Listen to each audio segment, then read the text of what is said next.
¿Qué onda? ¿Qué es la reunión de Terians? Soy una cabra.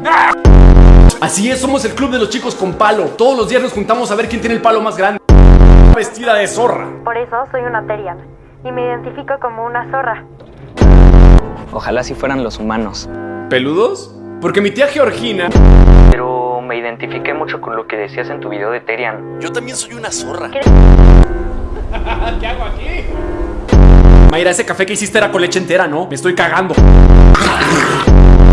Soy un Terian y me identifico con un Golden. Y me gusta un chingo las K-Pop Demon Hunters. Golden.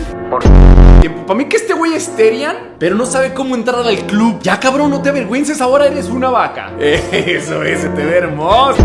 No, perdón, es que tú te identificas con una zorra. ¿Por qué no mejor lo hiciste con una perra? No, eso no lo hace. Tú serás el perro en esta casa, tú serás una jirafa.